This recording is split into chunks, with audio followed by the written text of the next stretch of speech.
été accueilli par monsieur le maire et une partie des collègues maires des environs du Robert sur la problématique des sargasses. J'étais juste auparavant au François et dans une autre commune où des techniques essayent d'être mises en place par les élus locaux qui ont le sens des responsabilités et le sens de l'intérêt général.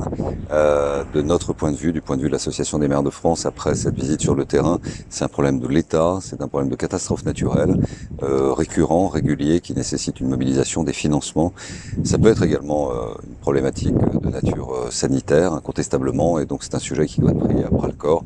Je veux rendre hommage aux élus locaux, au maire du Robert, à toute son équipe, et nous essaierons de relayer toutes ces préoccupations du quotidien et de grande importance au niveau national auprès de l'État.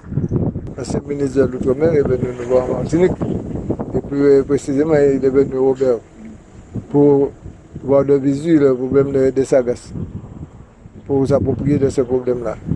Parce que nous avions demandé à beaucoup de services de l'État de prendre en considération cela, et non seulement la présence des sargasses, mais la situation nouvelle que connaissent les communes du littoral, à savoir les communes du littoral ont à leur actif actuellement les sargasses. Puisque comme il y a les communes rurales, communes urbaines, communes de montagne en France qui perçoivent des GF, eh bien, nous demandons que l'État prenne en considération prenne en considération notre problème. Puisqu'il dit que le problème des sargasses, ce n'est pas une catastrophe naturelle, c'est qu'elles sont récurrentes. Donc si c'est récurrent, c'est tous les jours. Donc c'est le même problème qu'on aura tous les jours, c'est un problème pérenne. Donc il va falloir donner aux communes du littoral martiniquais qui ont été victimes de sargasses de faire une dotation spéciale, dotation sargasses pour toutes ces communes-là. Parce que nous devons acheter des appareils, nous devons louer des entreprises, nous devons payer des agents municipaux et ça nous empêche de faire des travaux à l'intérieur des terres. Les routes que nous devons faire, nous ne pouvons pas les faire.